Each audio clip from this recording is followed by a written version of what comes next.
In this video, I'm going to show you how you can set up a safety net for your ad spend with Facebook. Because sometimes as you manage multiple campaigns and possibly multiple ad accounts, it's easy to lose track on what you're spending on, and this has led to quite some cases where people spend more than they intended, or with an unchecked spending, they max out their credit cards. So this would be fantastic for you to set some kind of security in place. And the other reason would be just in case of a minuscule chance that your ad account had got hacked, this will be the maximum that you would so-called lose. Okay, so what you're looking at right now is the payment settings, and as you can see that this account we have set up the account spending limit.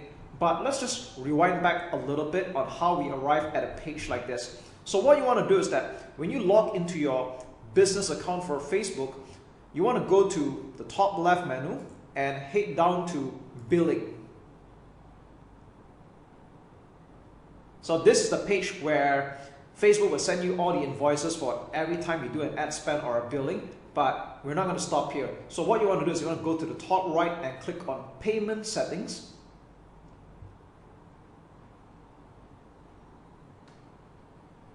And we'll arrive at this familiar page.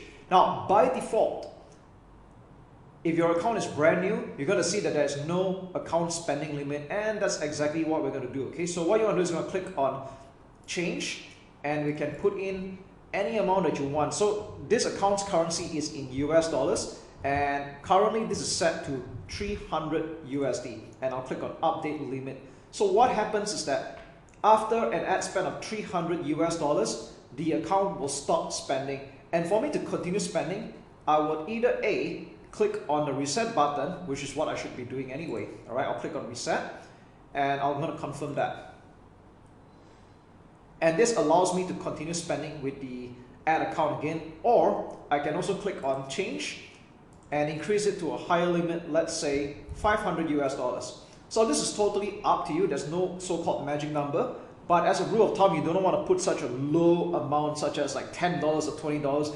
Otherwise, you have to keep coming back here and reset the ad spend at $5 to $10 or $20 for that matter. So you want to set up something a little bit higher, like a few $100s for beginners. And if you're spending a lot by the day, then obviously you want to increase your ad account spending limit. So that's really all there is to it. And if you want to remove this limit for whatever the reason, you can click on remove. And we're back to the default. So with that said, I'm just going to change this back to $300 because that was the intended spending limit for this account. And there we go. We have just set up a security net in place for your ad spend with your credit card or debit card for that matter.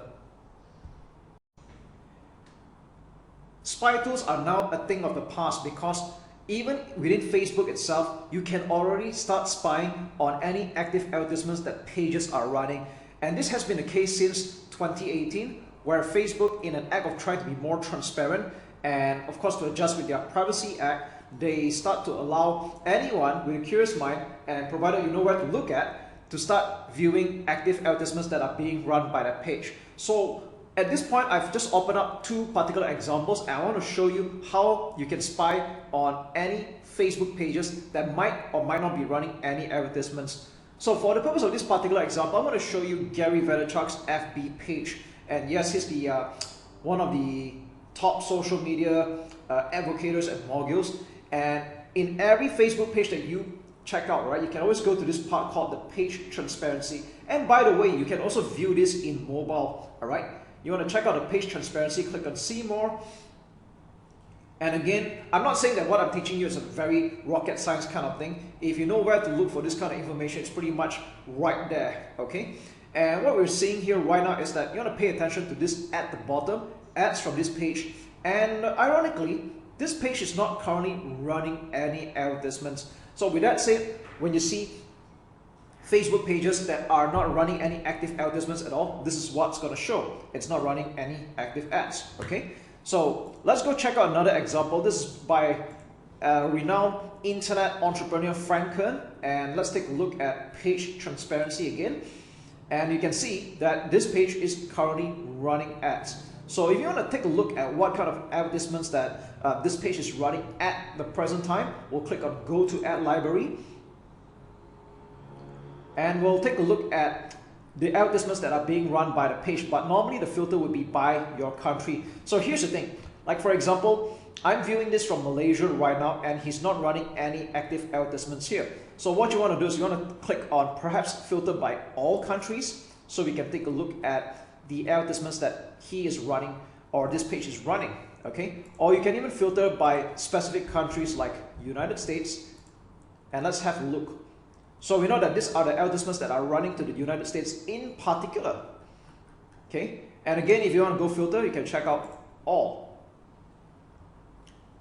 So once again, what I'm sharing with you here, to be very frank, it's not rocket science. Again, if you know where to look at, this is pretty much the place where you can see the advertisements that are being run by a page. And this is useful in a sense that if you are going to be an agency and you're planning to run advertisements for your clients, you can spy on their competitors to see whether they are running any advertisements, or if they are running any, at least get to sort of measure up what kind of competition you're up against. Now, this does not mean that it's a license for you to copy what other people are doing, and at the same time, just know that your competitors or any other Facebook marketer that know what they're doing, they can pretty much spy on your advertisements just as well. But again, this should not concern you or worry you, because in the grand scheme of things, who you really want to impress or who you really want to get are your target customers or your target clients. And most of the time, given the niche, they're not going to be aware of what I'm sharing you, despite the obvious, unless you're obviously marketing to an internet marketing savvy crowd. Then that would be a different story altogether. However, that shouldn't be of concern. Now, what's the use of spying on Facebook ads that are being run by pages like this? I just want to say that it's a good fact finding. It's good for you to model after what is working, or what is not working, and avoid them. And at least you get to have a good idea what kind of competition you are up against. All right. So as you can see, it's a very simple tool, and you don't have to buy any third-party tools like the old days anymore. It's pretty much right here. In fact, you can just go to facebook.com/ads/library, and you can pretty much check out any other Facebook page. Let's just say, for the fun of it, let's go to Star Wars. Okay, yeah, this is the official Star Wars, and let's see if they're running any advertisements. And yes, they do. Okay, so you can see what kind of advertisements they're running, and if you take a look, you can see what platforms they're running on as well. Like this is on Instagram exclusively, this is on Facebook exclusively, and there we go. What's up everyone, Admin here, and we're coming to the final parts of the training already. Now, before we get started, I want to make sure that you have already followed through on all the past week's training in Facebook advertising, and more importantly, that you have already taken action. And how do we know that? Is that you have already started running ads on your own.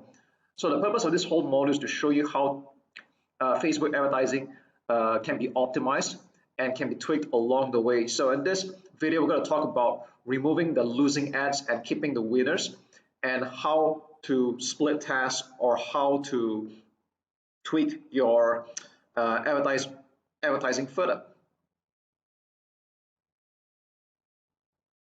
So right off the bat, I'm going to show you an example of one of our clients, and this is a rather unique client because we had picked up an aesthetic clinic and we're running a lead generation campaign for them. So whether you're selling your own digital product, or you're selling your own e-commerce product, or even run a lead generation campaign to a service, whether it's your own or other people's, that's okay. It's pretty much the same mindset and mentality. And I think this just goes to show how versatile Facebook advertising can be. Now, what you're seeing here right now is a lead generation campaign for the aesthetic clinic, and this is one of the ad sets. And you'll see here, this is ran for pretty much a half of the month actually. And we started off originally with a video campaign. So that means there were no other image ads, it was just a video. This was running initially because we were having problems with the client providing images for us to use. So we just ran our own version of the video. And this was getting, okay, it was getting about 3 leads for its duration. And it was getting about $10 per lead.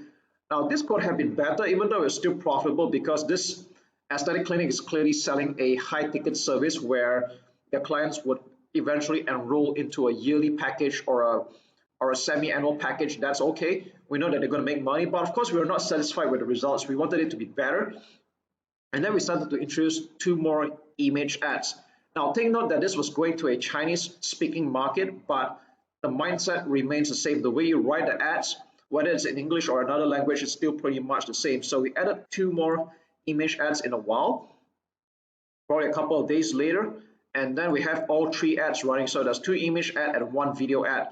And we notice that we can see the stats here that this Chinese image ad number 1 was generating 6 leads, and the cost for acquiring the lead was a lot cheaper. It's like 1/3 the cost, $3.41. Wow. Okay, and then if you notice this other Chinese ad in image form here, now this didn't generate any lead at all. All right. Now you might notice that even if you run it for a good 4 to 7 days, normally that's what I like to do. You want to run it for 4 to 7 days. Some people have this habit of quickly making a decision after 24 hours or 48 hours. Now that's just rubbish. All right. When you do Facebook advertising, it should be a long-term game. And if you want to clearly see the winning ads and the losing ads, you should give it at least 4 to 7 days. Now 4 being the fastest, 7 being the most ideal. You don't want to be changing up ads or making a decision so quick in the next 24 48 hours, because you need Facebook to give it some time to rotate the ads and test out which one works. So how do you know which one's the winning ad and losing ad? Now there's no clear-cut way, but there's a few indications I look at strongly. Number one, when this was running for almost a week, we noticed that even though there were only 3 ads to rotate, the most of the spending went into the first image and still in the Chinese video, but by virtue of the fact that this has been running much earlier, so that's why the ad spend was higher. All right, but you notice Chinese image 2 was spending only $2.96. All right, now this is Facebook's way of telling you that it has a preference of running the other 2 ads. So when you see that the ad spend is a lot less for a couple of ads and it seems to heavily prioritize the other, it's kind of Facebook's way of telling you that these ads are more preferred than the other one. So that's one very strong indication already. So actually based on this alone, I would have turned this off already. All right, so that's one really good indication. Another one, if you want to take a look at, I like to look at cost per 1,000 impressions. Now ideally I like to keep it $10 or below. Sometimes in some market it can get a little bit higher than that, but that's okay. I try to keep this below $10 per CPM, or cost per 1,000 impressions. So you can see here, all of this are doing pretty good. They're all below $10. All right. Click-through rate, I try to keep it 1% and above, ideally. But so I think this is slightly okay. I'll still keep it that way. And if you notice, image ad 1 and video ad 1, they were getting more clicks. Now, if you see why the video has more clicks, because like I said, this ran earlier. But if they ran about the same time, then I think it would be pretty much a draw. Okay. Now, if you notice that there are less clicks for image 2, so again, another reason why I turned this off. And you can see that most importantly, these 2 ads were generating leads. Now, the video one was costing more than usual, and this was wanted, but I still kept both running, because sometimes it's more like a reminder behavior that some people like to click on video ads and watch. Some people like to just see the image and just get straight to the point. Surprisingly, for a lot of my campaigns, my image ads convert the best, but I will not discount video, because videos for a couple of my campaigns, they were doing very great. So ideally you want to have both image and video. You don't just want to depend on one. All right, so this is one of the just some of the ways you can actually test out and see which was the losing ad, and then you turn it off. Okay, I don't recommend deleting it, because I like you to have a record of what was going on. So don't delete this kind of ads, just turn it off. All right, and then when you have these 2 ads left, if you want to continue split testing, which I recommend you to do until you're happy with the results, then you can start adding in more images or more ads for you to test out. However, I will not recommend that you test more than 5 in a row, because even if you have a large ad spend, Facebook is going to struggle to rotate the ads because there's just too many ads to choose from. And if you're playing on a small budget, then the problem will be even more apparent. So normally I will keep it about 3 to 5 ads to split test at any given time. Just like this one, it was 3 ads. Okay, so maybe I'll just show you another example. Let's take a look at the English ad, which is pretty much the same thing. This is targeting the English speaking market. So you can pretty much see that they are the same ads, just that it's written in English this time. Okay, and again, if you notice, now although this campaign had ended because this was running for only 2 weeks for the client, if you notice that this was running at pretty much about the same time, and a lot of the ad spend was going towards the video version. All right, and if you look at the leads form here, if I were going to turn off any of this, I probably turn off this particular one here, image one, because this get only 2 leads, and those get a little bit more as well. But I like this image 2 over here in this case, because it's generating 4 leads and at a cost of only what, $2.24. Is pretty good. All right, but of course, like I said, you want to look at a few factors before you decide which one you want to turn off. There's no hard and fast rule. Ultimately, you should keep the profitable ad and the one that's getting you results. Sometimes the cost per lead can be slightly higher than usual, but if it's getting you results and you have a way of covering and profiting that through your funnels, then more power to you. All right, but between these 3 ads here, I'd say the image 2 is the winner. If I were to turn off any of the ads here, probably the image 1, since very little ad spend is going here. Or rather, this is actually still okay. All right, probably add in another video in this case. Okay, so that's really all there is to it. I'll be putting up a PDF version of this whole split testing and optimizing so that you have a clearer picture. And all the best in your Facebook marketing success. If you had already created your first campaign, well done. You've taken the first step. Now, let's review again. This was the same example in the previous video where I created a conversion campaign on how to get leads for this upcoming live event. All right, so by clicking this, and then we'll check it out, there's only one ad set. This was exactly what I created, and this is running on a budget of $5 a day. Now the question is that you probably want to duplicate the ad set and target other types of interest, and that's okay. All right, a lot of people do that. It's quite normal to have multiple ad sets in one campaign. So in this campaign, we're targeting the real estate interest with mid-value goods, and let's just say you're going to target another keyword or detailed interest. All right, so here's how to duplicate the ad set and still target the same ads. So what do I mean by saying that? I'll show you in a while. And like I said previously, a lot of people make this mistake, and I'll tell you what that mistake is. Okay, so right now, just follow me on this and listen carefully. All right, what I'm going to do right now is I'm going to click on duplicate. All right, original campaign, let's just leave it be. All right, so right now you see that there's a duplicate of this campaign here, and the name of the ad set is the same name except there's this word hyphen copy right in front. Now ad set name is something I'll change last. Let's just go down and see what we're going to change. All right, conversion, website lead, let's leave that alone. Dynamic creative, leave that alone. Offer, leave it alone. Budget and schedule, you may choose to leave it alone as well. So normally if I'm going to do $5 a day per ad set, I'll just have several of them that way. Next up, let's go to audience, custom audience, let's leave it alone. Location, in this case, because this is about a property and I want to get people around the vicinity to come to our free talk, I'm going to leave this alone as well. And age and gender and language, let's leave it alone. So the only thing that we're really going to change here is just the detailed targeting, and we're going to find another detailed interest.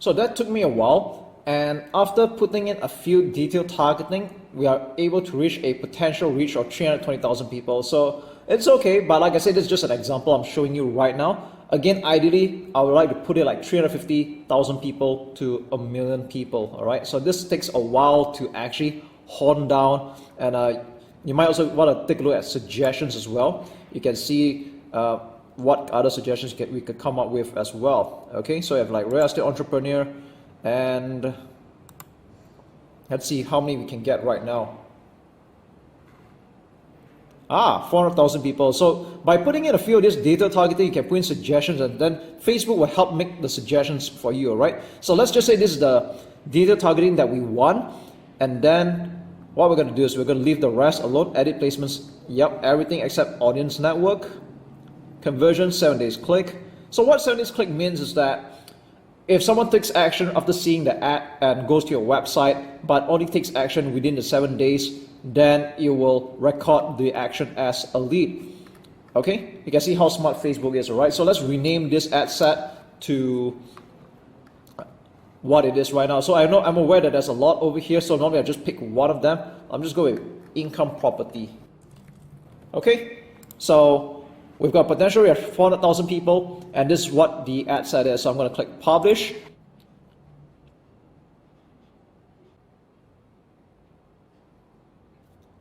You can see that took quite a while, and it took me like, I think probably a minute for the whole thing to get approved. So if you see some slowdown, don't be alarmed. I think Facebook is just heavy on the engine in the back office, so don't worry about it, okay? So right now, as you can see here, we already have 2 ad sets spending $5 a day each, and that is a total of $10 a day, all right? You can create more ad sets if you want. That depends on your budget and your risk appetite, okay?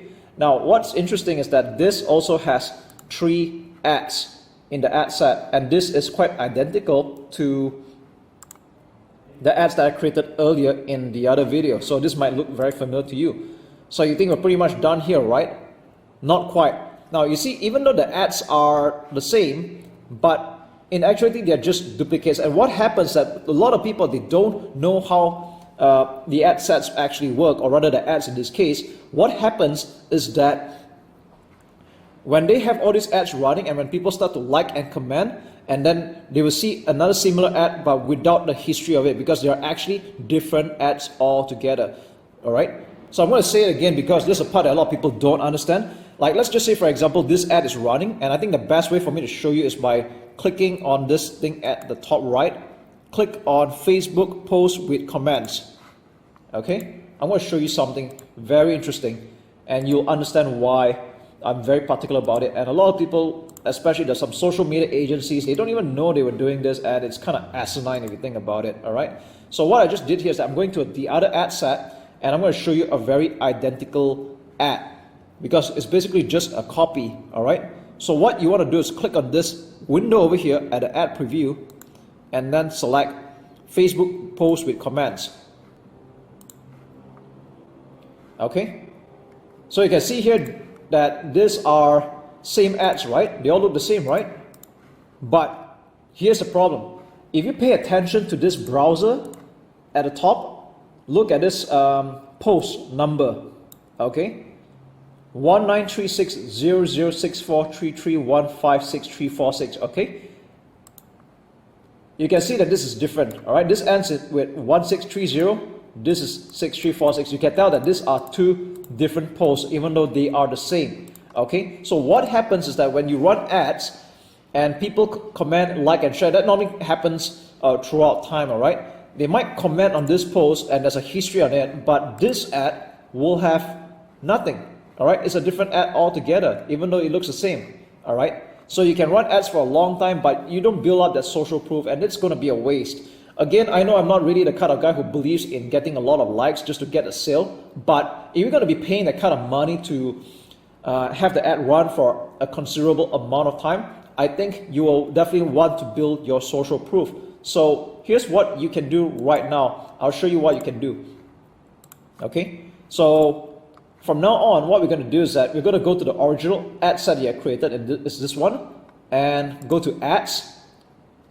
Let's start off chronologically from first image ad number 1, 2, and 3. So let's go with the first one, and we're going to click on this icon over here at the ad preview. Click Facebook post with comments. It'll open in a new tab. Let's do the same for the other one as well, and also the other one. All right, so there's a total of 3. Here's what's going to happen. Okay, we're going to go back to this ad set. We're going to go to the second ad set that we had just duplicated. All right, let's take this and go back to this one. Now we're going to go through this one by one. Let's go off with ad 1, image 1. All right. So what we're going to do here is we're going to click on use existing post, enter post ID. All right, there's no way you can select any of this past, what I call the post, by the way. It's not going to be accurate, so don't do that, okay? Now you're going to post the ID over here. So let's go back to the tab that we had just created. Select this post ID over here. All right, copy, and then we're going to paste it here. All right, click submit, and it's going to get updated. All right, so even though it looks the same, but right now this post is the same as the other one, so we don't have to worry about duplicated ads from now on. Okay, in fact, this is just a one-off for this ad set, and when you duplicate this ad set again, you don't have to do that again anymore. Okay, you can be very sure by clicking back on this icon here next to the ad preview and see whether the post number is correct. Is this identical with this one? Yes, it is. So I'm jumping 2 different tabs right now and they are the same ad post. That's just wonderful. All right, saved you some trouble over there. Let's go to image number 2. Let's do the same thing. All right, click on use existing post, enter post ID, and then let's look for this post here. All right, that's the correct one. Let's copy this, copy this code over here after post, paste it here, submit, and we're done with this one. Okay, let's just click publish for this, and let's do the same thing for the third and the last one. You will do this the same for any number of ads you create, and like I say, after this ad set, if you duplicate it again, you wouldn't have that problem anymore. All right, I think you figured out third time's a charm. Let's do it. Copy the post link up here with these numbers. All right, go back here, click use existing post, enter post ID, paste it, submit. Okay, that's all there is to it. This is how you can quickly and accurately duplicate your ad sets without creating multiple different types of ads. And like I said, that's just not really a smart way of going about doing it, and I've just saved you some trouble over there with social proof. And that's all there is to it.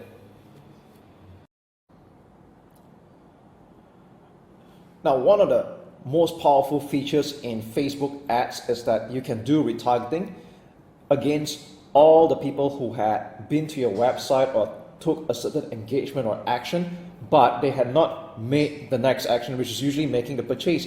And sometimes people get busy for some reason, or it's just not convenient for them to make the purchase right now. They could be seeing your ad while they're driving, or they've been to your sales page but they're not decided yet. And then you have the ad follow them for quite some time, even all the way up to 180 days. Yep, Facebook advertising allows you to do that. However, personally, I don't use up all 180 days, because the way I work is that if someone doesn't take action at all after like 7 or even up to 30 days, I'm not going to spend my money following that kind of lead anymore, because they're just not interested to take action even after a whole month. So even though retargeting can be done for dirt cheap even today, but you don't want to be spending your money reaching out to people who are not interested, because that hurts your relevance score, and I'd rather you use that money to reach out to people who might be interested. Okay, so one of the first steps when it comes to doing Facebook retargeting is that you need to create an audience, or what I call a custom audience. So to do that, this is going to be the first step out of like 2 steps, and we're going to do just one video step by step on this one right now. So to get to a page like this, you need to go to, you can just search in the bar at the top right here, audiences, and then you'll arrive at a page like this, or you can just go to the top left menu, go to all tools, and look for audiences under assets. Okay, assets, audiences, and then you arrive at a page like this. Again, this account has been around for some time for this particular ad account. If your account is new, then you're not going to see anything at all. And for beginners, the amount of data might seem intimidating, but don't worry about it. It is actually very easy once you look through all that and get some practice. Okay. So this will also lead up to things like creating a lookalike audience, which I'll explain that in another video. That's another really cool stuff there. And let's talk about the basics first, okay? How to create a custom audience with the intention of doing retargeting. So the most basic retargeting you can do right now is to create a type of audience where people have been to a certain specific web page, but they didn't make a purchase or take the next action that you want them to do. It could be buying a product, or it could be booking a call with you. So at the top left, you see this thing called create audience, and then click on custom audience. All right, so you're prompted with a few questions here. Now personally, I don't even use all of them. I probably just use like 3 out of 5 out of this. I use customer file, website traffic, and engagement, but I don't really use this two at all, not related to me. Okay, so I think this is going to be the same case for you as well if you are an information or digital marketer.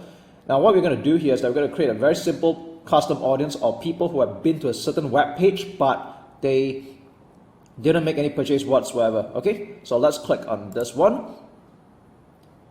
Now, at this point, you should have already created your pixel. This is already taught in one of the very early weeks modules, and you should be seeing a pixel for you to choose from. So I have like 3 here for this particular account. Normally you have like 1 at least. So include people who meet any of the following criteria. You select the pixel that you want. So I choose the one that I want, and it's better to have people who visit specific web pages. Now there are a few types over here, but I'm not going to talk about that right now. It might be a little bit too advanced for beginners. Let's talk about something simple for now. People who visit specific web pages in the past n number of days. It can be up to a maximum of 180 days. Okay, so let's just put 30 days for the sake of example. If you want, you can put like 7 days, 14 days, totally up to you. So let's put 30 days right now. And you want them to have been to a certain website, but they didn't make any purchase. So this is going to be an example. All right, I'm just making this up right now.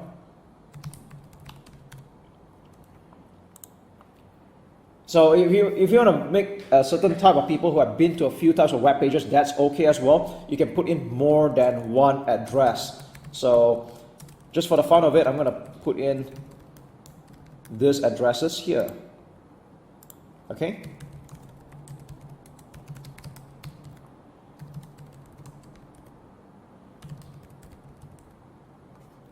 All right, so let's just say people have been to any of these 3 web pages, but they didn't take a specific action. And let's just say this is going to be a purchase, all right? So they're supposed to get to a thank you page, but they have not been here.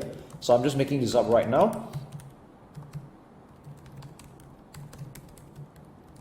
All right, now this address doesn't exist obviously, but I'm just doing it for an example here. So what I just did here is that you have people who have been to this specific web pages, but when I click exclude, all right, excluding people who have been to this page, that means to say that people who have bought this product or been to this download page, that's how you know they bought a product or they made a sign up, they will stop seeing the ad that you're about to show them. So this is how you do very targeted retargeting. So you don't want to be showing ads to people who have already bought your product. You preferably want to show them something else, and this is what allows you to fine tune and laser target your Facebook advertising. Okay, so this is very simple. I'm not going to do too much here. That's how easy it is. Okay, and once you get better, then you can start exploring the other features and options, which I'll talk more in the advanced retargeting method only when you're ready. So let's just give this audience a name. Now personally, I'm a neat freak, so I like to give it a proper name. So I call it visitors FB Ads local test. All right, because to be frank, I already created a very similar custom audience for this actual campaign.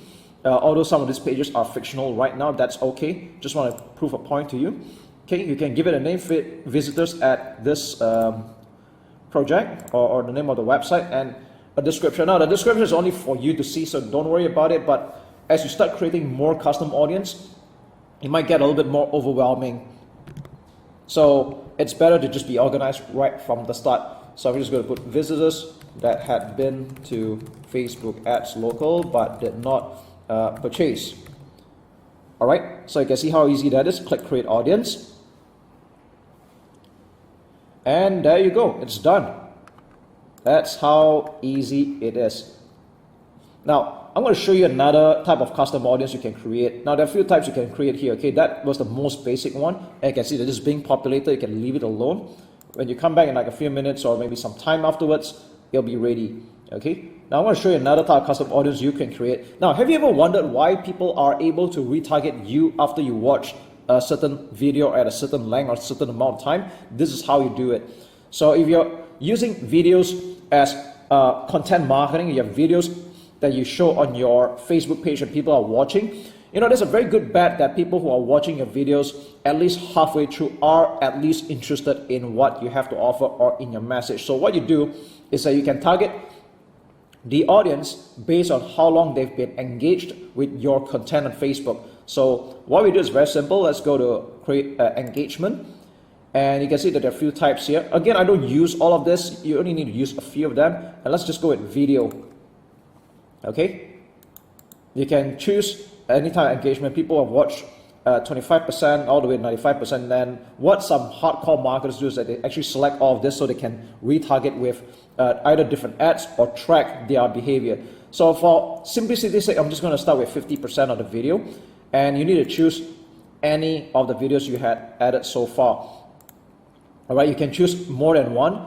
That's okay. For this example, I'm going to just choose one video, right? Just for an example.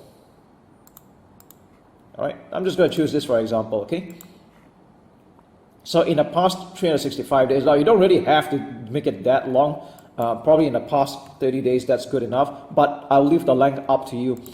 All right, so audience name, let's give it a name. I'm going to call it video views, name of the video. All right, low ticket SPS, that's the name of the video. All right. So I'm not really like to write it more precise. People that watched 50% of this video. Okay, and click create audience.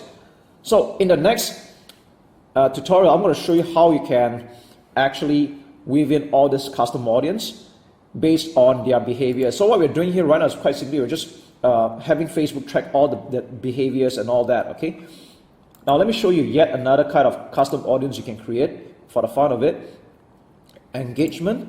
And do you know that people who have interacted with your Facebook page or your Instagram account, if it's attached to this, you can even target them as well. So you might have come across some ads so far by some marketers who went along the lines of, thanks for checking out my Facebook page or my Instagram account, and I have this free offer I'd like to share with you as a new visitor of mine. You might have come across that kind of ad before if you have been observant. So what you can do is that you can go to Facebook page. All right, include people who have met the criteria, list your page and people who have engaged or visited your page in the last n number of days. So I like the word this engagement because, you know, people have just visited a page, they might or might not be interested, they're just curious but not interested or even let alone committed. So I prefer engage somehow. That means we know that they have interacted by, you know, liking, commenting, or even write to you. So you know that these people are at least interested, okay? Or people who are engaged with any post or ad. This is really cool as well. So you can see that people have like make reactions, shares, comments on any of your posts. You know that these people are interested. And sometimes they don't even have to like your page somehow. But the fact that they're there, you can actually retarget those kind of people. Okay, so you can see that there are a few types here going on. I'm just going to put this as 30 days. All right. You can put a max of how many you want. That's totally fine. Okay. So I'm going to just call it FB page Edmund Low post engagement. Okay, people who have interacted with any of my posts, I like to target them, right? People that engaged with my FB post. All right, you can click create audience. And yeah, we have another one here. You can create as many types of audience as you want and target them. Now let's just create one more for completion's sake. Create audience, custom audience, let's go to engagement. And you can do the same for your Instagram business as well, if you have a profile attached to it. So I have one here going on. People have engaged with your business. It means it could be with the content or ads. People have visited as well. Although this is very shallow because just because people have been to your page doesn't mean they're necessarily interested at all, like I said earlier. So I prefer engagement and I want to target people that are interested at least. Okay, 30 days. I'm just going to put IG Edmund Low, or this is my handle here. People that engaged with my IG profile. Okay, that's how easy it is. So we've created a bunch of custom audience here, and as you can see, I've created a bunch more before this. That's okay. And all these are, although they're examples, but these are for real. Okay, now you can do the same for yourself, and if you're doing it the first time, I know the first time might seem a little bit intimidating, that's okay. I want you to get a bit of practice, create a few custom audience, and don't worry, you don't have to use all of them. You'll get better with practice. Alright, so stay tuned for the next part of the training. We're not quite done yet. I'm going to show you how to do simple basic retargeting. In this video, I'm going to show you how to create your custom audience based on your mailing list. Now, this video is recorded separately from the other video on how to create your custom audience for the purpose of doing retargeting, because there's a chance that you are starting out brand new, and I don't expect you to have a list if you're just starting out. However, if you've already been in business for some time, you have a list of your customers somewhere, it could be a database, and especially their email address, then guess what? You have a massive advantage where with it, you can not only run advertisements straight to your existing list of subscribers and customers, you can also create a look-alike audience. And what does look-alike audience mean is that with the data that you give to Facebook, Facebook can then run through it and then seek out other similar customers or similar people like the email addresses that you give. Okay, so that's how amazing this whole Facebook marketing technology is, and it's just going to get better throughout time. All right, so let's not waste any time. I'm going to show you how this is done. Again, this is only for you if you already have a mailing list of some kind, where there's all the customer details and all that. Now, typically, how do you know that you have enough? Is that you should have at least 1,000 email addresses and above for this whole thing to make sense. All right, so the more you have, the better, so that Facebook can fine-tune it. And if you have less than that, I think you can give it a go somehow, but it's better to have at least 1,000 email addresses and above for you to take full advantage of this feature. Okay, so let's not waste any time. Let's go to create audience, custom audience, and then we're going to select customer file. All right. Now, there are a few options here. If you're using MailChimp, then obviously you choose this, but most of the time you'll be using this add customers from your own file or copy and paste data. Okay.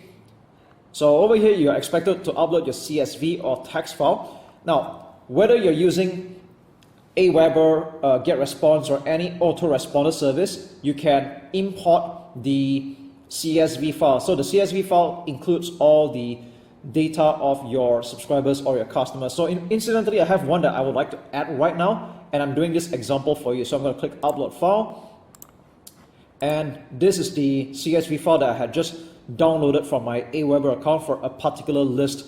This is a local mailing list. I'm going to add it in, and then okay, you can give it a name. So right now it's in gibberish. It's better to give it a proper name, so I'm going to call it subscribers Appy Ads Local, and that's the source of this subscribers data. Okay, people that subscribe to Appy Ads Local, bracket Malaysia, because this is a local business. Okay, so I forgot original data source. Select the origin of this upload can be from customers and partners, direct from customers. So since mine is direct, I'm going to choose this one. Okay, and that's true because Facebook does not like spam at all, and you don't want to ruin the don't try to game the system. That's what I'm saying. Okay, direct from customers. Now this button is selectable. Let's click next, and then over here, now don't panic when you see this. Okay, basically what it's trying to do is it's trying to make sense of what the names are about. So the names, okay, you just want to match the data to all these things that Facebook has picked up. So this looks like names. I'm going to call it first name. Message number, this is not important, it's not correct, so do not upload anything that doesn't make sense. We just don't upload it. Okay, so I'm just not going to upload this as well. I'm going to leave almost all this alone. This is IP address. Okay, there's no such thing as IP address here. Okay, web form, let's leave that alone. Country is correct. This is a city. Okay, I'm going to put city, that's correct. Postal code, let's choose zip postal code. Now, the more data you give to Facebook, the better it is, right? But if your autoresponder doesn't capture any of this, then that's okay. You just want to make sure that the details are matched up, all right? And for the record, I use Aweber. I think it's quite reasonably good enough for most beginners, and I've been using it for a long time. So what we have here is 5 columns are mapped and will be uploaded. Okay, let's click upload and create. It's going to take a while depending on how big the list is. And this is only half the list right now, like 489 entries. So again, like I said, it's better to have at least 1,000 and above. And I just add this throughout time. All right. So there you go. This is how you add your customers or your subscriber list to Facebook. And with this, you can start. You can see there's some suggestions here already. You can create an ad to target these people right away, or you can create a look-alike audience, which I'm going to share in a separate video. Let's click done, and we're done here. All right, let's recap. So far, I had created a custom audience, which are the people from my mailing list, and I've added this on Facebook's audiences. Okay, so the next thing we're going to do here right now is we're going to create what we call a look-alike audience. And what this means again is that right now, all this while we've been using detailed interests for our targeting. That's all the very standard keywords that we've been putting into the Ads Manager all this while. Okay, now we can up the game by having Facebook now search through its network of other people that are similar to the customers or the subscribers that you have just uploaded here. I mean, isn't it just amazing? So for example, if you are running an e-commerce business and you're selling cosmetics, all right, or women beauty products, for example, okay, and you've already got more than 1,000 people like that, and you add all this database to Facebook, and what Facebook does is that it will run through this existing mailing list that you have here and try to look for people like that. Isn't that just wonderful? So this is how you can actually expand and scale your business to the next level when you start making some money and you get some profits, and of course you build your list along the way. So again, remember that Facebook is just a third-party platform. It's amazing and all that, but in the end you want to have more control, and that's why I want you to build your own list and you have your own medium to control as well. Okay, so I talk a lot more about that in my email marketing training program, but that's going to be something else. Okay, so let's get going with this one. If you remember this, in fact, I had created some lookalike audience in the past. Let me just show you this one really quick. Here, I just go to edit. Okay, so on the left here, you see that the audience name is called lookalike NZ. NZ stands for New Zealand at 1% for a particular main list. All right, and the size is 32,000. So this is called a lookalike. Now, if you don't understand the terminology just yet, that's okay. I don't expect you to catch everything in one go. And like I said many a times throughout this whole training, practice makes perfect. So you know what? Let's go create a lookalike audience right now by going to the top left, select lookalike audience, and we're going to choose a source. All right. So what we do here is that there are many types of sources that we can go around here. We can go to other sources. And I'm going to type in the word subscribers FBX local. That was the one I had just created just now. Okay, so this will be the source. And location. Now you can name any country that you want. So for example, mine, I'm going to have it here in Malaysia because this is a local mailing list and I'll find people similar to that. Although you can find people like that in other countries as well. But right now I'm just going to put Malaysia because for this particular list, I'm having only people within the country. All right. Next time, if you want to find similar people like that in other countries like United States and all that, you can go ahead, but I recommend you just put one country over here and no more than that. So if I do this, for example, all right, please don't do this, okay? This is not the way you should do it. Just keep it to one country.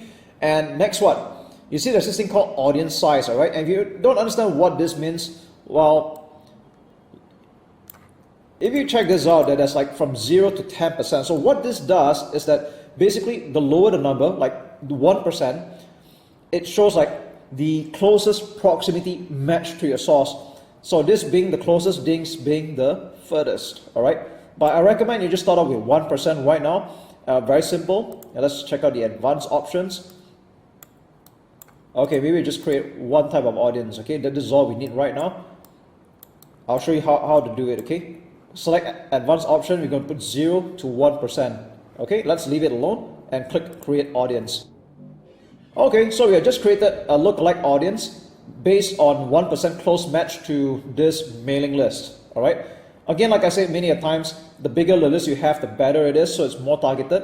But it seems like I'm able to make do with just below 500 email addresses. But the more you have, the better it is. Okay, so. But don't just stop here though. It's better to just have a few more. Some people even do it up to 10%. That's okay. I'll show you how to do it again. So let's click on create audience, lookalike audience, and let's choose the source again. Practice makes perfect. Let's do it. Let's choose the same one again. Subscribers at FBX local. Location will be Malaysia. Alright, or the respective country that you want to target. Let's choose advanced options. Number of audience will be 1, and it's going to be between 1 to 2%. So what this means now compared to the other lookalike audience we just created, we're going to look at this particular affinity where you're now looking at the 2%. So we're just going to create audience, and we're done here. Okay, so we've got 2% going on. Alright, so you know what, let's just do one more for practice. Let's just do one more and let's be sure about it. Okay, I'm going to repeat the process. So I'm going to put number of one audience here, and let's put this to between 2 to 3%. Okay, so let's just get going. And there we go. So we have a total of 3 different lookalike audience, and with this you can actually run a different ad set to different groups of people here. And this way you can find out which group might be more responsive to your ads, or who's buying or who's opting into your list. Alright, so the way you start running the ads is actually very similar. That's how you do it. Okay, so I'm not going to keep this long. That's how easy it is, and just keep practicing. You'll get better with it and you'll understand better as well. I'm going to continue from where I last left off on creating your custom audience, and now that we have already done that, I'm going to show you how to create the Facebook ad retargeting. So what you want to do right off the bat is that in campaigns, you're going to create a conversion campaign. Now I'm going to show you one of my immediate examples right now. It's easier that way, but if you want to backtrack things, you want to start with campaigns, click create, and then we're going to go to conversions, and then you can call it retargeting name of the campaign. All right, now I'm not going to actually do this because I want to show you an existing one that I had already done, so it's easier for you to see. So right here, this is one of my retargeting campaigns, and this worked pretty good. All right, so this is for people who have joined my PLR Mastery and they got my free ebook, and I have a special subscriber deal where I sell my private label books for just $1 each, and that's like a no-brainer. All right, so what I do here is I created this retargeting campaign. I'm just check it out really quick. This is the ad set here. Okay, so here's how you create an ad set like this. Okay, you can create from scratch. You can give it a name right away, retargeting, and then the name of the offer. So conversions, you're going to have to choose purchase. All right, there's nothing else. Just choose purchase for your conversion here. Dynamic creative, you can live this out. Budget and schedule. Now, normally when it comes to retargeting, I always just put $5. Unless you're expecting a lot more traffic, then you can up the budget in some cases. But I would start for as low as $5. And don't worry, if you're not going to use up $5 a day for the next 30 days. In fact, in 1 month, I only spent maybe $20 or so for retargeting, but I make back a lot more because retargeting is still dirt cheap. You're only targeting people who have been to your site but didn't take a specific action, and that's what it is. So you can just leave the daily budget at $5. Now here's an interesting thing. Audience, custom audience, you're going to select the audience that we had created earlier. All right, so this is a working campaign. I created an audience like this already, and what you do is you select custom audience, and then you select the type of people that you want to target. So this is my custom audience. All right, if you remember the video views and the visitors that we had created just now, this is where it belongs. Okay, locations, you can leave this blank or you can just put worldwide. You can actually just put worldwide if you want to. That means everyone in the world. Okay, this is totally up to you because this offer is universal. I sell to a mass market where anyone in the world can actually be buying the product, but this is just retargeting. Okay, you can either leave this blank or you can just leave it worldwide. Okay, age, the maximum and the minimum 18 to 65 plus, anybody, unless you are very specific about who you want to retarget, that's okay, but I generally leave it alone. Gender, all, languages, preferably just English, all right, because my whole thing is in English anyway. Okay, detailed targeting, this one you can afford to leave it up and leave it blank, because all this ad does exclusively target is the custom audience. This is probably the most important part of this step-by-step tutorial right now. Okay, connections, let's leave this alone. Ad placement, I'm really particular about this, but in this case I wanted to choose everything. But if you want to do like what I've been teaching you all this while, you can have everything except the audience network. Okay, you can have everything except the audience network, that's fine. And then bottom down here, conversion, 7 days click or 1 day view. This part has not changed at all. All right, so you can see that this is how you create the retargeting. Okay, now I'm not going to actually change this, just want to show you how it works. All right, so once you create a retargeting, then just like creating a normal ad, you have to come up with the ad for this. And this is one of the ads that I'm running, or almost the only, I think it's just the only one. Okay, so I created an ad here where I put my Facebook page, Instagram, so that people who go to Instagram can also see the same ad. And if you watch my previous video, then you know that you will want to limit the number of characters in your ad to like 2,000 characters and no more than that. Okay, keep it less. So this is my ad. And this picture here is not my picture or anything like that. It's actually a stock photo, and I thought this is pretty good. So sometimes Facebook ads can come up with some really good stock photos. If it grabs attention, just do it, okay? So in this case, I run a no-brainer deal. 9 private label ads for $1 each, okay? I'm running a special subscriber deal only, okay? You can get it all at this link. So if you're wondering why I can write it like this and be very specific about who I'm targeting, is because that's exactly what I just said. People who have already joined my mailing list, they've already opted in, therefore they get to see this special offer running right now. You're not going to see this ad run to the public, because people who have no idea who I am or no idea what this is about, obviously they're not going to respond to this offer. So I want to have you know that this is doing currently about, this whole funnel for this offer is doing about $3 to $4 earnings per click, because of all the funnels that I put at the back. So that's how powerful a funnel can be. And this is currently doing a 5 times return on ad spend. Okay, so this is how you do a retargeting. I'm not going to run through the ad creatives again because I taught this in another video, but I just want to show you how a retargeting actually works. And once you save it, and voila, you will have this retargeting ad running only to people who have been to a certain web page or a website. And you can also do the same retargeting for people who are on your buyers list as well, and you can add them into your custom audience. Okay, so that's all there is to it for the basic retargeting. You can get better at practice, and once you're ready, I can show you some advanced retargeting as well. So speak soon. Alright, in this video, I'm going to show you how to maximize your campaigns with a campaign budget optimization, or CBO in short. So this is probably something that you might have heard from other internet marketers, or when you're creating your Facebook advertisements for the first time, you would have definitely come across this campaign budget optimization. Now the rule of thumb is that when you're just starting out, especially on a low budget like $5 to $10 a day, you probably don't even need to use this at all. So most of the time you would have turned this off. But with that said, when do you start using campaign budget optimization, or CBO in short? When do we start actually doing that? Okay, now first of all, you need to understand what CBO actually does. So to put it very simply, campaign budget optimization distributes your budget across all your ad sets, and it's got a funnel to where it gets the most promising results. So for example, if you're running about 5 to 10 different ad sets right now, and what it's going to do is that you're basically trusting Facebook to distribute the daily budget across all the ad sets.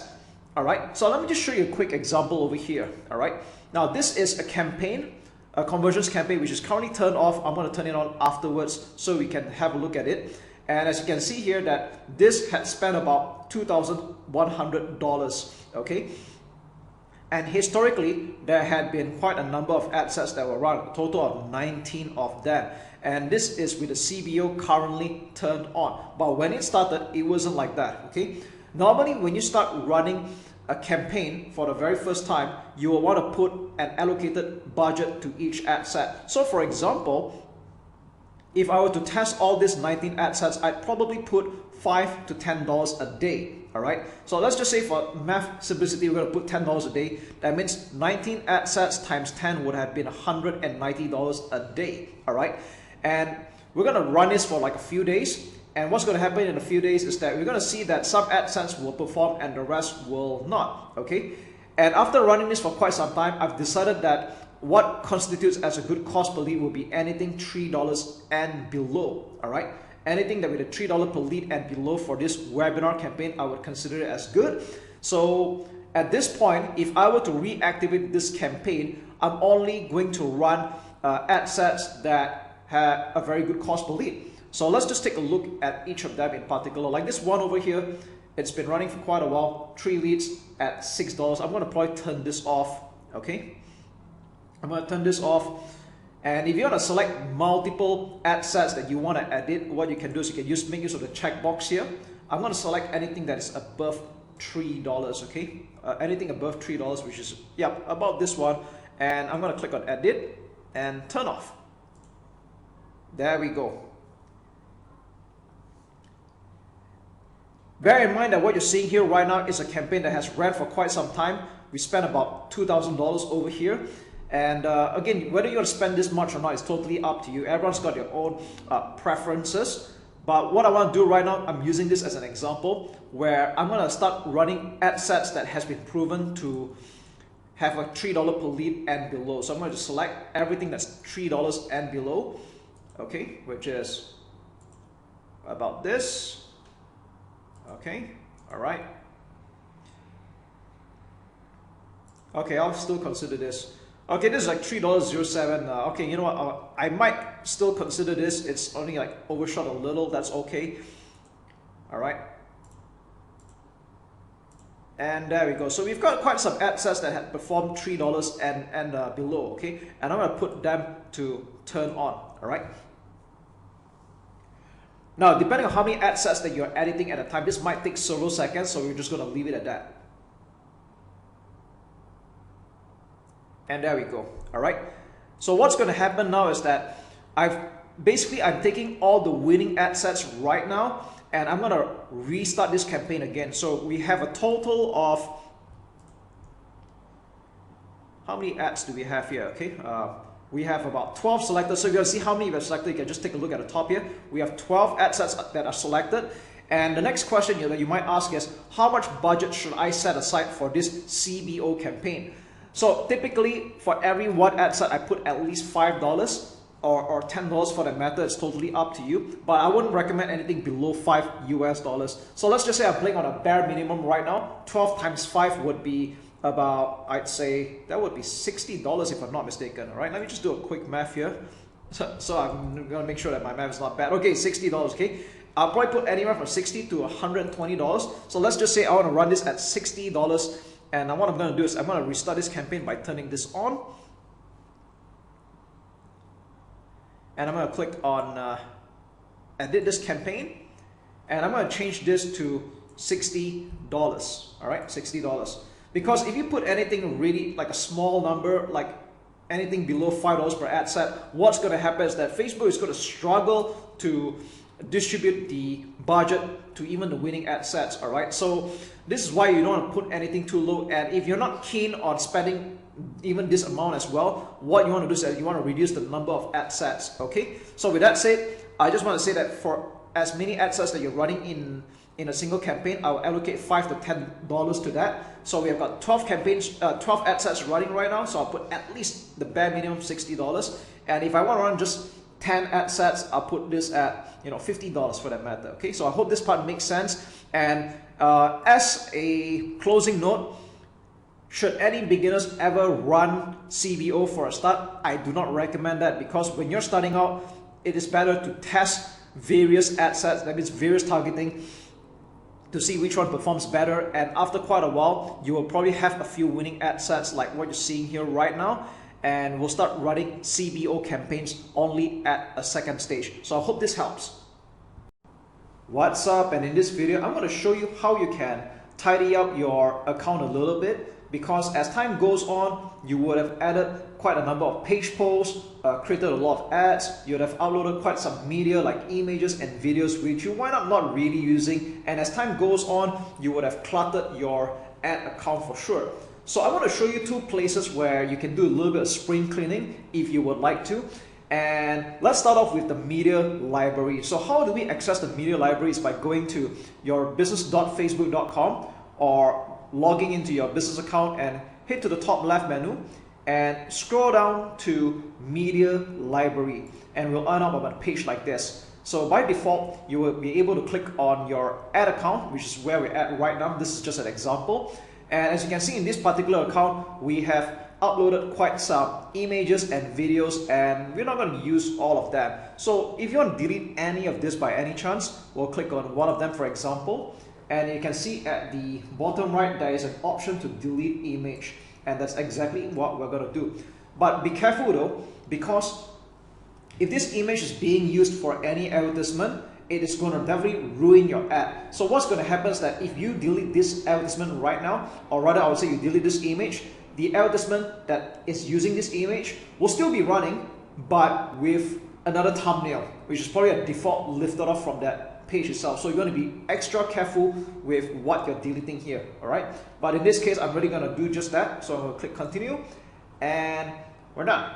Okay, so this is just an example. I'll just click on another one as well. All right, or maybe another one here, and I'm just going to delete this. Okay, now that's not all. The next thing I want to show you is page posts. So how do we access the page posts? Is by going to the top left menu again and click on page posts. So it's right somewhere at the bottom of the list here. So it takes a bit of effort to scroll down here. So go on the page posts, and you'll see the amount of posts that we have published for, whether it's as content for the FB page, schedule, and especially you want to take notice of the advertisements. All right. Now, whether you realize this or not, every time you make any edits or a copy of advertisements that you already have, it's just going to make clones of it with different IDs. So visually, it might look the same to you, but on the back office, you can see that there's like multiple IDs for a very similar advertisements. And again, if you want to keep things a little bit neat, what you want to do is you want to click on the page post that you would like to delete. Like for example, this is the one, and all right, you can see actions up here. All right, click on delete, and you'll be prompted. This post will be permanently deleted. Which again, I just want to remind you to be cautious about it, because if this advertisement is still being ran or it's active, if you delete this, then obviously you won't be able to run it again. So before you delete anything, you just want to be extra careful that the advertisement is no longer being run right now. Okay, so that's just a little tip on how you can tidy up your ad account a little bit, so you minimize the amount of clutter that you have. What should you do if or when your ad account gets disabled? So if you're watching this video right now, either A, you had this happen to you, or B, you're just curious to know what will happen to you as you run Facebook ads more and more, and maybe you should be mentally prepared as well. Now, I want you to know that having an ad account that gets shut down, that gets disabled or restricted is part and parcel of running Facebook ads, and no one is exempted from this. You have people that spend a few $100s a month to people that spend hundreds of thousands to even millions of dollars a month, and this kind of things still does happen. Okay, so should it happen to you, and there's a high likelihood that will as you run Facebook ads more and more, I just want you to be mentally prepared and know that this is just part and parcel of running on one of the most advertised social media platforms in the planet. Okay, and when you do, don't freak out. Okay, you might get an email like this: ad account disabled for policy violation. Now I'm showing this to you in a form of a screenshot because I don't have an actual account that I can show this to you right now, because either they've already been appealed successfully or they're already in the graveyard somewhere. Okay, so anyways, I want to prepare you on how to get your account back should this happen to you. Now sometimes you might find that when you're editing your advertisements or randomly a glitch happens and your ad account gets disabled, even though you didn't do anything wrong and you have followed the policy to the letter. All right, or maybe you could be operating in a niche that is non-controversial at all. All right, so don't freak out. What you want to do is that you want to appeal. All right, so you want to appeal, and they'll probably give you a link right off the bat. If you find this to be a mistake, give us more information and you'll be able to click on the link and arrive at a simple form like this. All right, is this an account? You're going to put yes and provide information. Now, you don't really have a lot to write here, to be very frank. The word count or the character count is quite limited, but here's the thing.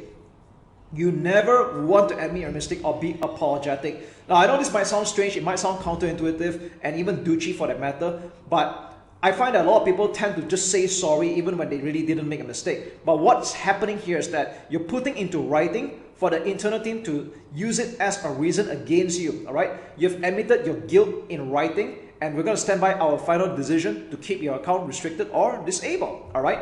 And take it from me, I've done this mistake so many times that I learned it the hard way, okay? So what you want to do is like never admit your mistake. Instead, you want to word your appeal that you have read the ads policy, and make sure you do, by the way, all right? So you know what you're talking about. You are compliant with all the ads policy, it's compliant whatsoever, and you didn't do anything wrong. So please review and reinstate my account. That should be the way you word your appeal, okay?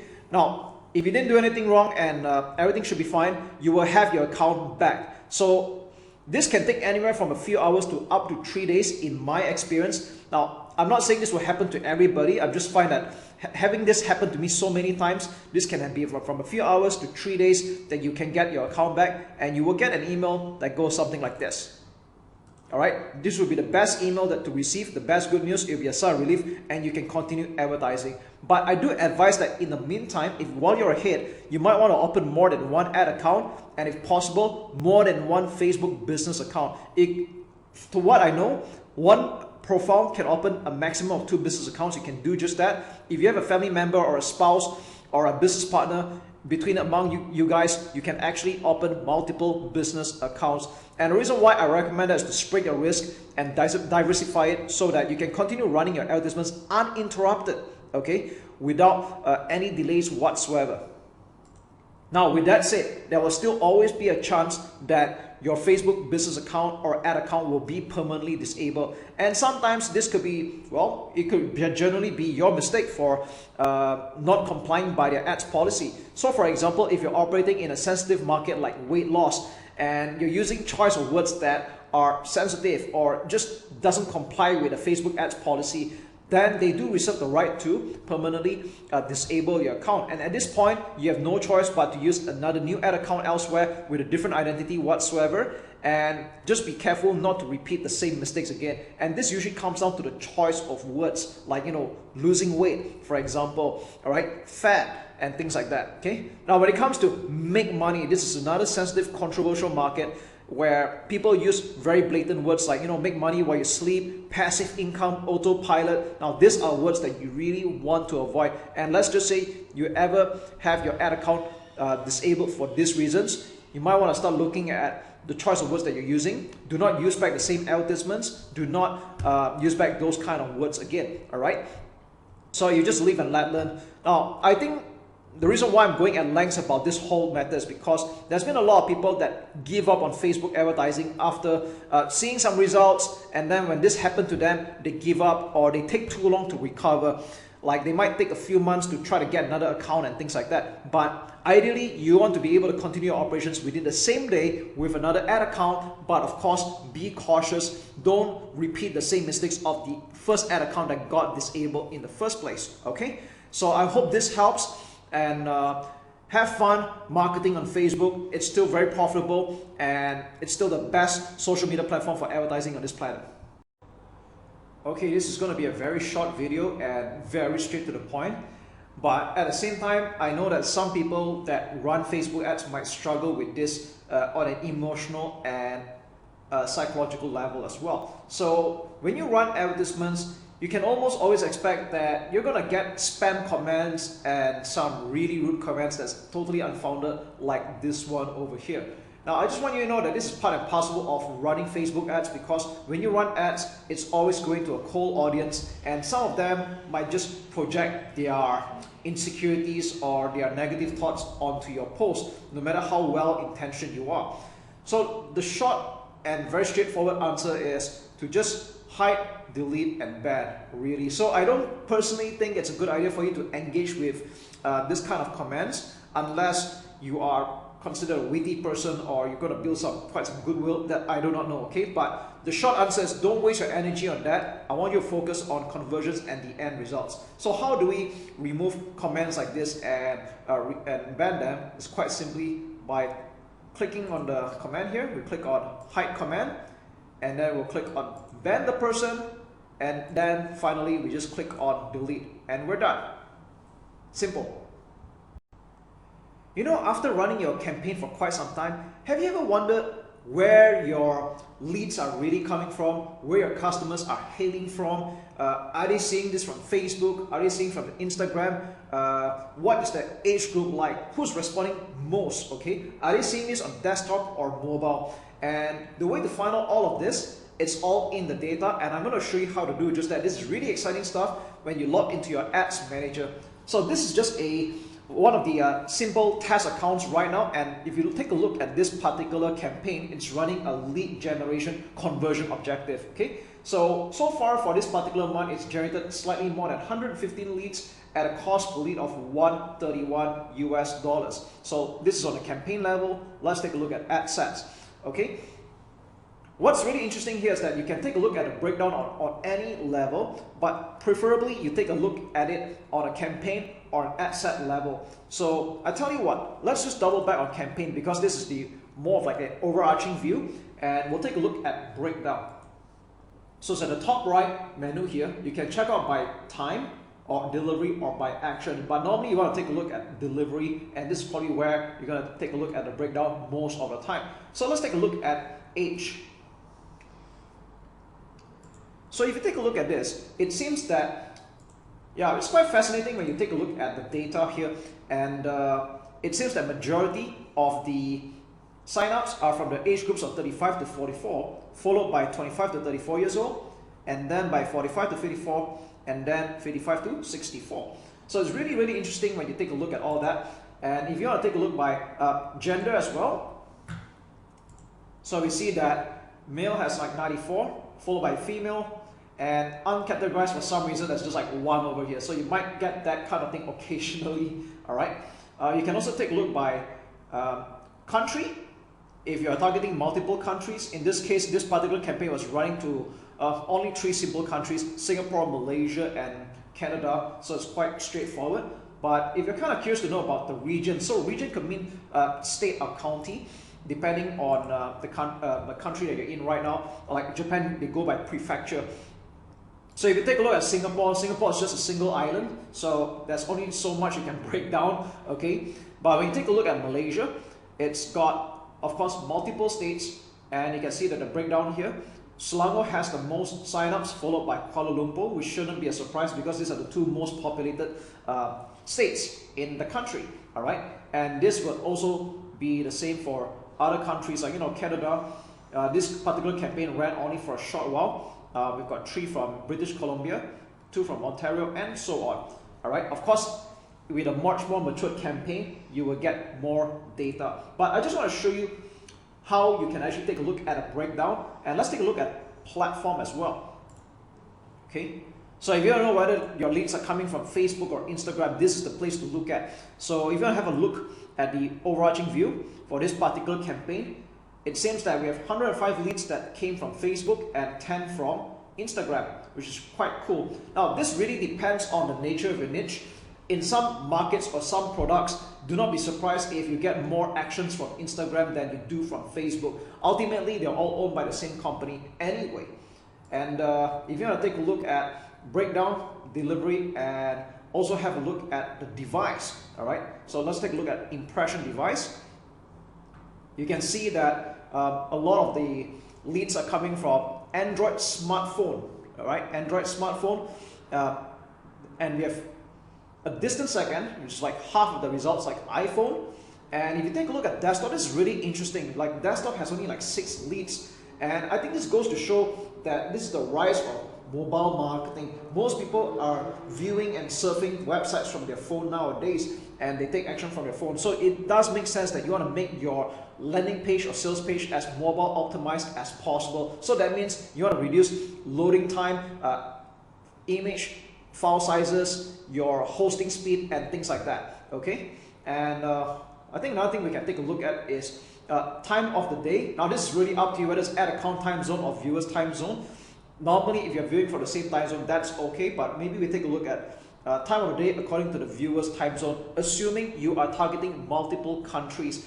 And this is kind of good indicator of like when are your target market usually active in the day. So you can see here that the numbers are quite spread out a little bit, but you can see that this is rather consistent throughout the 24 hours, except for like 4 to 6 a.m. you don't really have like any signups at all. But it goes to show when are people usually actively taking action on your offer in the 24 hours. So you can see that this is all like eye-opening views. It can help you strategize when you're going to put in more budget as well. And if you think this only goes by the day, you can also take a look at the, I would say, the day as well, all right? On which particular day that they are taking more actions, okay? So maybe just go by the day here and see what happens.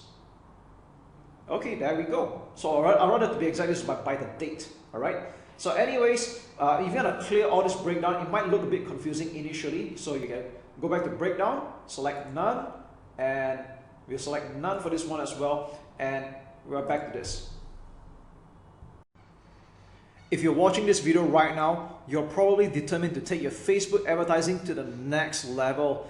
And watch this video only if you have already started running Facebook ads, you're spending some money, or at the very least, you're running your campaign for the last few days. Because what's going to happen next is that I'm going to share with you some of the things that you can do to take your Facebook ads and optimize it to what I just call it, the next level again, all right?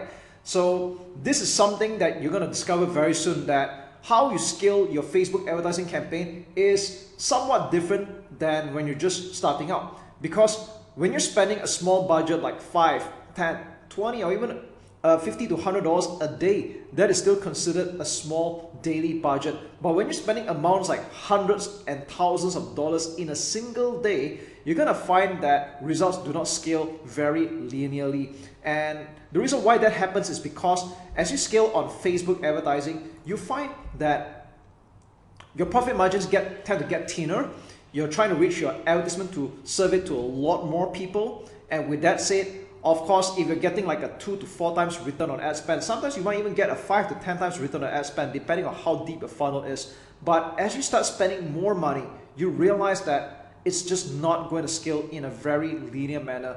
So what's going to happen in this video training is that I want to prepare you mentally on how to troubleshoot, how to optimize your advertisements and your targeting as you run Facebook ads, okay? Now, first and foremost, let's talk about scaling, all right? If your ad is converting, it is time to scale. But with that said, scale cautiously. And I'm probably not the first marketer to tell you this. Let's say, for example, you're spending about $100 a day as an example, okay? And let's just say you're getting a 4 times return on ad spend. And that's fantastic, because if you're spending $100 and you're getting $400 in return, what is really stopping you from throwing like your life savings and making this work? But again, as I've cautioned you just now, it doesn't quite work that way. So when you're scaling your winning ad set, what you want to do is you want to do it gradually. So you want to increase your daily ad spend like by 20 to 30% of ad spend increase, and you don't do it any more than that, okay? Why is that the case? That's because if you're spending $100 a day, you probably want to just edit the budget and change it to like $120 or $130 a day. That's probably what you're going to do, okay? And if you're thinking about, all right, but I'm actually ready to spend more money than that, I'm ready to spend, you know, like a few $100s in a single day. So what you want to do is that you can make a duplicate of that winning ad set and duplicate it like 3 or 4 times. So for example, if you have a $100 per day ad set that's doing very well and you intend to spend $300 a day, so instead of just editing that campaign or that ad set and change it to $300 a day, what you want to do is you want to duplicate that ad set 3 times, or sorry, another 2 more times, and at $100 each. Because what's happening here is that you'll find that Facebook will optimize the ads a lot better than if you try to chuck everything into a single ad set. Now, don't ask me, I'm not the one who made Facebook, okay, but we just find that this seems to work. And just be ready that as you scale, profit margin gets thinner. So don't plunk your money in drastically, okay?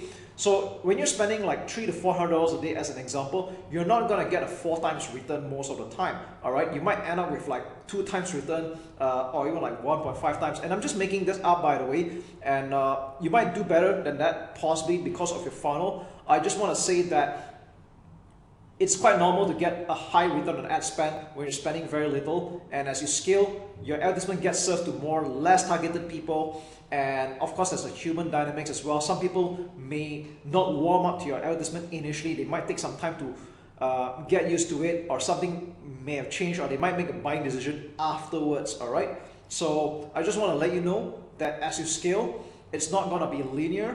But what's more important is that as long as you are profitable, you're making more money than you spend, that's all that matters. Okay, now what happens if the advertisements that you're running is not performing, or your hunch is telling you that you could be doing better? Okay, so this is where I always say, always be testing. Always try different message angles, test different images, test different videos. Now, I know some people tend to get lazy when it comes to testing things out. They might get lucky on a beginner's luck. They put out 1 or 2 advertisements. It seems to hit a home run, and then they stop running or coming up with new advertisements after this. And to me, this is a really huge mistake and a wasted opportunity, because sometimes you might get lucky with a beginner's luck. Some people might resonate and jive with your message initially, but after a while, there might be user fatigue. People might just get bored of the same message again and again and again. So this is where you want to come up with fresh messages that resonates with people. Try different images, try different videos, whether it's short, whether it's long. For example, if you're doing a make money or internet business niche, what are the pain points that people tend to resonate with? Are they fed up with their jobs? Are they sick and tired of stuck in a traditional business? Are they fed up with competitors? Are they struggling with rising costs? All right. So what I just named to you is just some of the different message angles that you could be attacking. All right. Let's talk about losing weight. All right. Some people don't just do it for the sake of losing weight. Some people do it for self-esteem reasons. Some people are doing it for sex. All right. And these are things that people really jive in. But of course, don't use the word sex in your ad, by the way, right? And I'm talking about some sensitive markets. You want to be careful with your choice of words. This is something that I talk about in my other parts of my training videos. I just want to say that at the end of the day, there are different motivational triggers for different types of people. And it's your job to keep testing different advertisements, different messages that would resonate with the people. Because you can be selling the same product, but you could be marketing to different types of people, all right? Number 3, okay, in your ad set, you will notice that a lot of people tend to use automatic placements where they let Facebook decide where to distribute their budget into various platforms such as Facebook, Instagram, Messenger, and Audience Network. But if I could just give you a little tip here, I would prefer that you skip Audience Network. And what is Audience Network? If you're not aware of what it is, it's basically the advertisements that got served up on newspaper or news websites like CNN, Fox News, and many more. These are like partner sites that have agreed to run ads on behalf of Facebook. Okay. Now, in my experience, I find that even though Facebook allocates a very small budget daily to Audience Network, it's just not that effective. The state of the people that are watching these advertisements from news sites are usually negative. So, and I also noticed on another thing is that spam bots tend to come in from Audience Network as well. So instead of spending like 10-20% of your daily budget into Audience Network as distributed by Facebook, it is better that you just uncheck or untick the Audience Network and allocate that into the rest like Facebook, Instagram, and Messenger. So this is just a slight optimization to help you get the better leads or better cost per result. And yes, so you're kind of wondering what native ads look like when you visit news websites like this. This is where they show your advertisements on. And if you notice, a lot of news websites tend to attract a lot of negative people, and rightfully so, because they always run negative advertisements. Imagine that your offer shows up on news websites where people are already like in a negative state of mind, okay? So don't want to do that. Now, tip number 4, try out long post, all right? So this might sound counterintuitive because a lot of people that try running Facebook ads for the first time, they might intuitively think that running a short-based ad is a lot better because of people's short attention span. We find that writing long posts actually helps get in more targeted audience. Because why would that be the case? Number 1, let's talk about the Facebook algorithm or learning machine.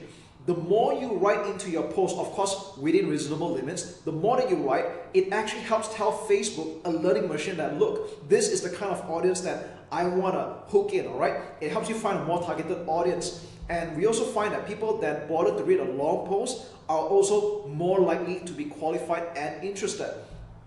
Now, if you want to be a little bit more objective about it, I recommend that you put 2,200 characters or under so that this can appear on both Facebook platform and Instagram ads as well. But there's no true limit for Facebook ads, so even if you write longer than this, that's actually fine. But the only drawback is that this will not appear on Instagram, okay?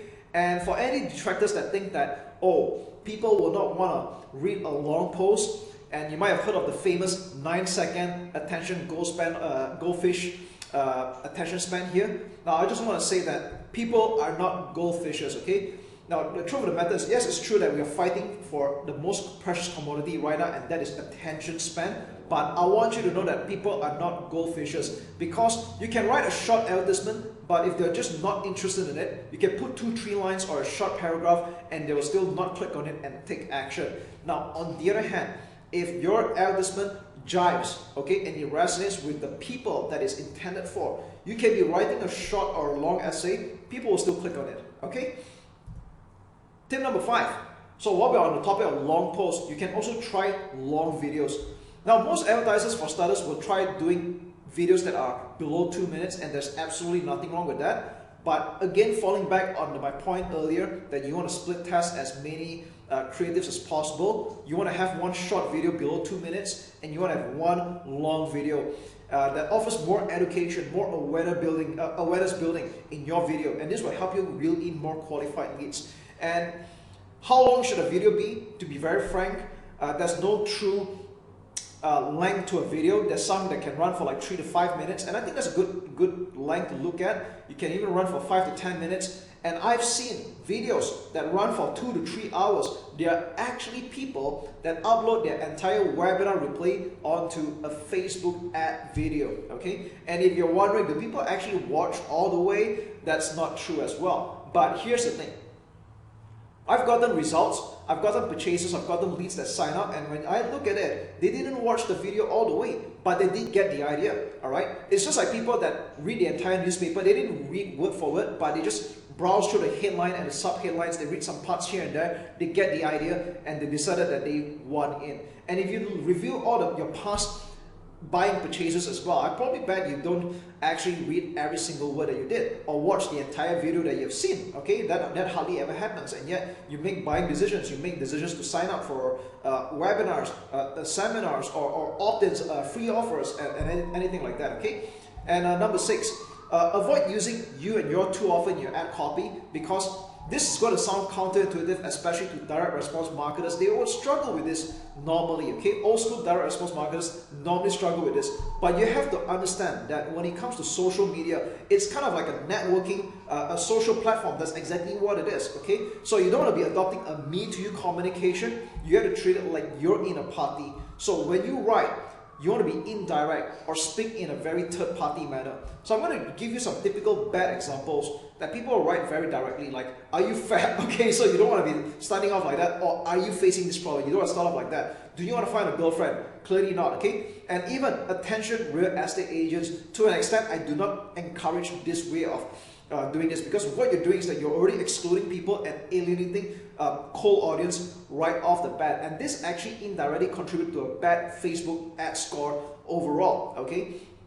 Can you imagine that on a more sensitive level, you put something along the lines like, are you a Christian, or attention Muslim people?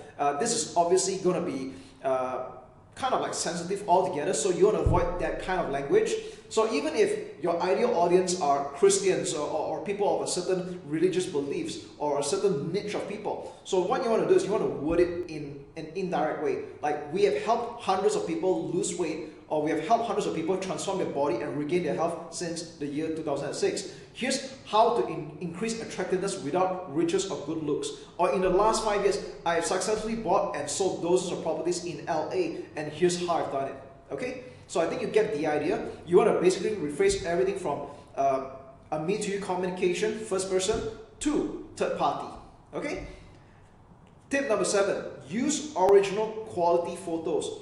We find that in our experiment, we find that original photos tend to convert better than stock photos, but this doesn't mean that you don't try stock photos at all. Again, you want to split test as many creatives as possible, but of course, stock photos might do well, but original photos in our experience tend to do better as well. And you don't really need to work that hard to get original photos, okay? You can even use a DSLR, or even nowadays, any dual camera like iPhone 6 Plus and above would pretty much make the cut, or even Huawei P20, P30, okay? Now, I'm not going to put a full list of phone cameras here because phones are something that evolve very quickly. It can get obsolete in the next 6 or 12 months for that matter. But I just want to say that any dual camera phones is pretty much good enough. Or you have DSLR, then more power to you. Okay.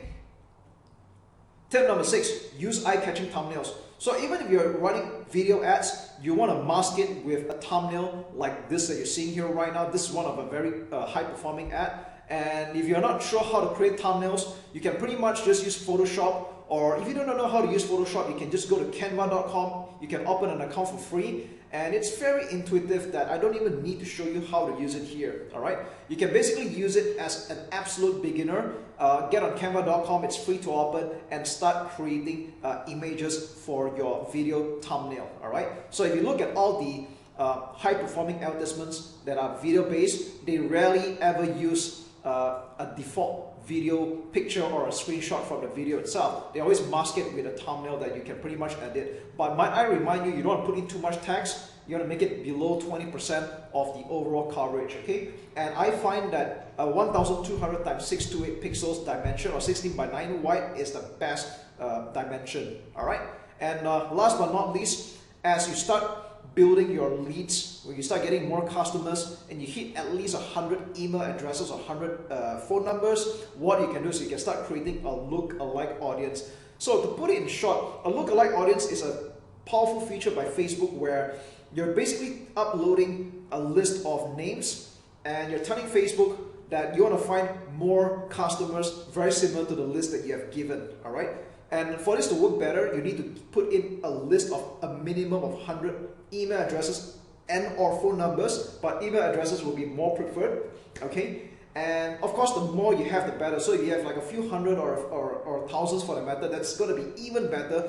And you can tell Facebook, I want to find more customers like this. So the way it works is that Facebook works on a percentage basis between 1% to 10%, 1% being the closest percentile towards your choice of audience, 10% being the furthest, okay? Now this is explained in another video training where I show how this is done step by step, but what I want you to know is that as you start getting more leads, more customers, and you hit a minimum of 100 names, email addresses, and or phone numbers, you can start leveraging on lookalike audience, and this is where the fun begins. Now, I know that for some types of businesses, hitting 100 email addresses might seem like a little bit of work at the moment, and that's okay. Until then, you can always use detailed interest and broad targeting, which is getting better and better nowadays as well. All right. So there you have it. These are just some of the 9 methods that you can use to optimize your Facebook advertising and your scaling for that matter. And here's to your marketing success. Last but not least, be patient. Okay, you've got this.